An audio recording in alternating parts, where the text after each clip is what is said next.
What crime in ancient Rome was considered so abhorrent that the punishment was worse than death itself? This wasn't crucifixion, not even death by wild beasts in the arena. It was something far stranger and far more symbolic. A crime so impious that the law threw out every standard of execution and replaced it with ritual terror. This was the Roman punishment known as ponicale, the penalty of the sack.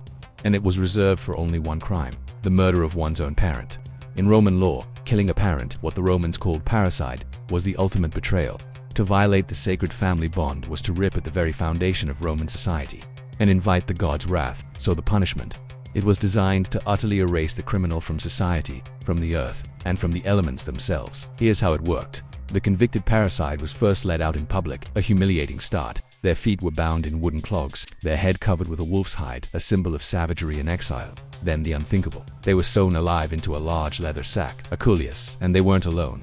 Roman jurists and legal texts from the early empire, preserved in later compilations like the Justinianic Digest, tell us what came next. Inside that sack with the condemned were 4 live animals: a viper, a serpent whose very birth was tied in Roman myth to betrayal; a rooster, a creature of dawn, denied dignity in this hideous context; a dog, loyal to all except the one it was forced to share this fate with; and a monkey, a wild, unpredictable companion.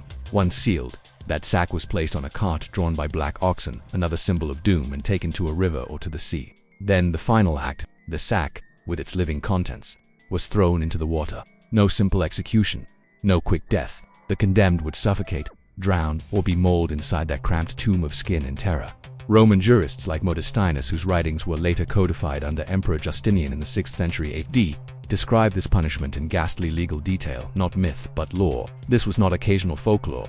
The earliest documented case goes back to around 100 BCE, when a man named Publicius Malleolus was the first on record to be punished this way under Roman law. Over centuries, the exact practice shifted, and sometimes the inclusion of animals varied, but the principle remained. This was not merely execution, this was dehumanization as law. Here's the ironic twist. Rome was famous for its legal system, for reasoned codes, courts, and orders.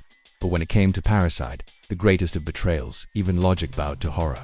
The law didn't simply kill the guilty, it denied them the earth, denied them air, and denied them memory. And in doing so, Rome revealed a truth about its soul. Sometimes justice becomes something darker than the crime itself.